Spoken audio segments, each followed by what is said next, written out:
When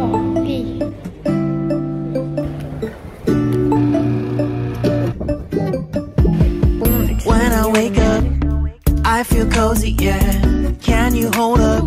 Don't need no coffee yet. Well, this is my place for you. Still I remember. Luna, Still your December. 'Cause I found Mr. Wonderful.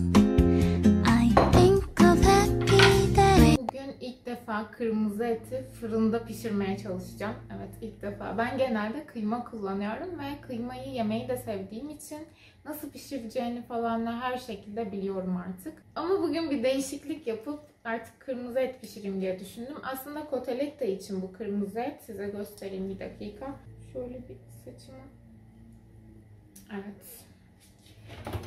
Şimdi buzluktan çıkarttım. Ve böylece şey oldu, hani çözüldü zaten, çok ince, bakın.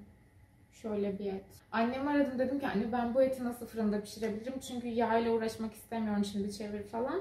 Annem de bana güzel bir fikir verdi. Dedi ki garnitürlü yapabilirsin. İlk defa deniyorum, bakalım neye benzeyecek. Fabio birazdan çimleri kesmeyi bitirir ve yemek yeriz yarım saate. Bunun da pişme süresi 20 dakika falan gibi bir şey, yeterli olur dedi annem. O yüzden hazırlayıp fırınlayacağım hemen.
Sicilia patata che stavo più e carote, sì.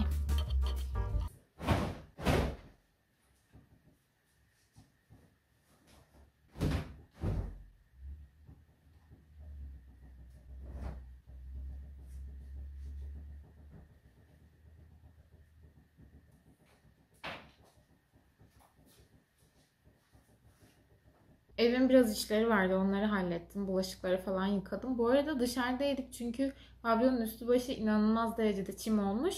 Asla eve gelemem dedi. Ben de öyle olunca bahçeyi hazırladım ve şeyi fark ettim ya, bence artık bahçede yemek yenebilir yani. Hani o kadar güzel ki hava, ceketsiz falan çıkılabiliyor. Bu gerçekten çok hoşuma gitti. Bu arada bir tane arkadaşım doğum yaptı ve şu an hastanede ama galiba 2 ya da 3 gün sonra çıkacak. Burada hastanede yanınızda refakatçi kalamıyor ya. Bundan öncesi dedim mi bilmiyorum ama ya kıza çok üzüldüm çünkü doğum yapıyorsun ve hani yanında kimse kalamıyor akşam. Sadece böyle ziyaret saatlerine gidebiliyormuşsun. Bu gerçekten çok kötü bir şey bence. Asla ve asla o durumda olmak istemem diye düşündüm. Neyse işte onun bebişinin hediyelerini seçtim. Geldiğinde de belki paketi birlikte açarız diye düşünüyorum. Birini böyle 9 aylık aldım. Birini de 1 yaşına gelince yer diye aldım. Böyle hani bilemedim tam acaba yeni doğan mı alsam diye de. Sonra da iyi ki almamışım. Bir komşumuzla konuştum. 4 kilonun üzerinde doğmuş bebek. Ben sipariş ettikten sonra duydum bunu. Zaten yeni doğan alışveriş yapsaymışım muhtemelen olmazmış. O yüzden çok sevindim. Şimdi de biraz böyle bir rahatlamak istiyorum. İşte bir kahve içeyim. Böyle güzel bir kendime kahve yaptım. Şu an aşırı derece sıcak. Kruvasan. Paketini açtıktan sonra aklıma geldiğiniz şöyle paketi şöyleydi. İçini de artık göstereyim. Böyle bir şey. Ya bu normal kruvasanlara göre birazcık daha ağır bir kruvasan ama evde böyle hazır da elimin altında olsun diye almıştım. Çünkü bazen canım çok böyle tatlı bir şeyler isteyebiliyor. Bu arada hangi kitabı okuyacağız? Ben Şubat ayının kitabını okuyamadım arkadaşlar. Chapter 1 böyle tatuda başlıyordu, tatucuda ve hani kızımız tatu yaptıracağını falan açıklıyordu. Kitap beni çok çekmedi. Kitabın Türkçesini yazayım şuraya. O yüzden o kitabı muhtemelen bence tekrarda okumam diye düşünüyorum. Hatta Kindle'ımdan silebilirim muhtemelen. Sonra Mart ayında ben hani o kitap aklımda var diye yeni bir şeye de başlayamadım. Onu zorladım biraz, okurum falan diye ama olmadı. Onun üzerine vazgeçtim ve şu anda bu kitabı okuyorum. Göstereyim size. Her Greatest Mistake diye, Türkçesini de yazayım. Bu kitabı okuyorum artık. Bunda daha ikinci chapter'ına yeni geçtim. Ama şöyle düşünüyorum, yani bu kitap bence Nisan ayının sonunda bitmiş olur. Tamam, planına göre gidemedim. Ama kendime şöyle yapmak da istemiyorum. Hani plana uyamadığım için tamamen bırakmak istemiyorum. Benim öyle bir özelliğim var. Bu özelliği kırmak için dedim ki hayır, okuyacaksın. Yani her şey zamanında ve böyle hani olması gerektiği gibi sıralı bir şekilde gitmemiş olabilir. Bu senin suçun değil. Kitabın konusunu beğenmediğin için oldu. Devam etmelisin dedim. Bu fena değil ama. Yani birinci chapter gayet güzeldi. Şimdi 2'deyiz. Bakalım nasıl olacak. Ben de merak ediyorum. O yüzden bunu bitiririm ve Nisan ayının sonunda da bununla ilgili bir yorum da size gelebilir diye düşünüyorum. Biraz işte böyle kitap okuyup biraz kendime geldikten sonra çıkar yürüyüş de yaparız. Size yeni o kesilmiş çimlerin rengini gösteririm. Acayip böyle yemyeşil oluyor ve çok güzel kokuyor. Bayılıyorum o kokuya. Hem de biraz böyle Fabio ne yapıyor ona bakayım. Çünkü bahçede çok iş var arkadaşlar. Bu sene bahçenin tamamen işte yani ağaçlar budandı, işte çitler falan değişecek. Çok fazla iş var. O yüzden Fabio sıkılmasın diye arada gidip onunla sohbet muhabbet ediyorum. Arada evde işler yapıyorum. Böyle geçiyor yani zamanım.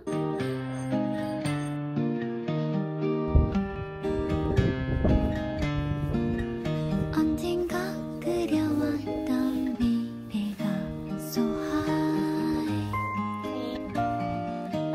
언제부터인지 곁에 내가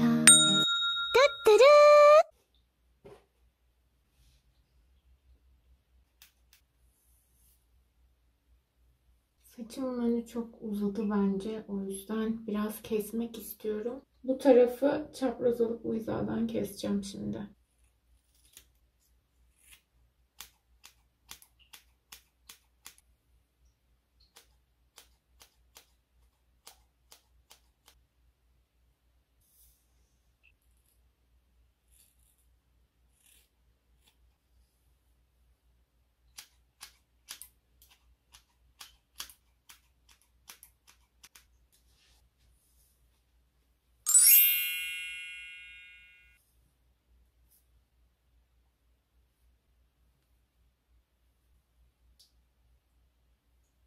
En son ortadan böyle bir üçgen gibi ayırıp bu sadece ön kısımları biraz daha kısaltıyorum.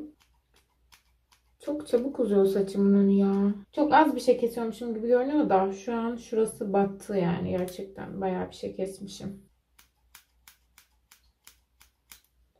Okey, yeterli bence.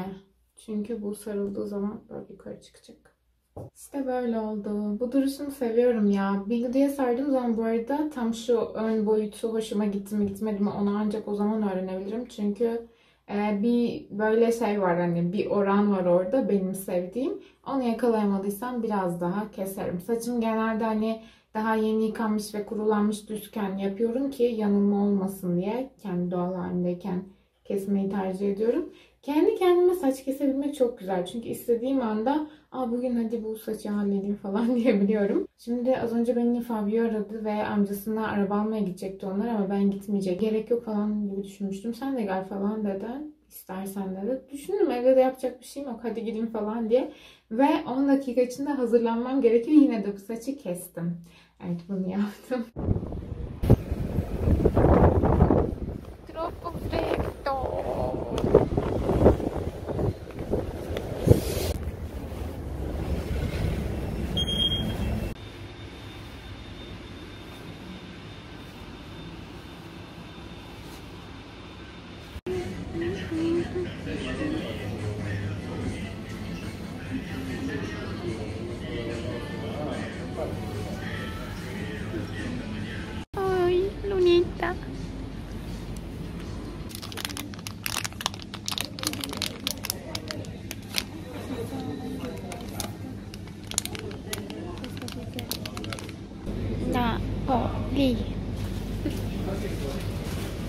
Elle Kennedy'nin kitaplarını buldum arkadaşlar 3.90'a şu anda. Amazon'da 10 euroydu. Bu ikisi de vardı. Şöyle göstereyim bu standı. Bunun üçünü biliyorum yani de çok ilgilenmiyorum süper romantizmi diye. Bu arada okumam gereken kitaplar da var yoksa alırdım. Bunu da sanki görmüştüm. When I wake up, I feel cozy, yeah. Can you hold up? Don't need no coffee yet. Got no makeup. How do you look so fine? What's up, what's up? How did I make you mine? Stay a minute, another minute. Hold on a second, I love this moment, yeah. Stay a minute, another minute. Hold on a second, I love this moment, yeah. Mi serve amore. Sto bene così, grazie. Oh, troppo bella.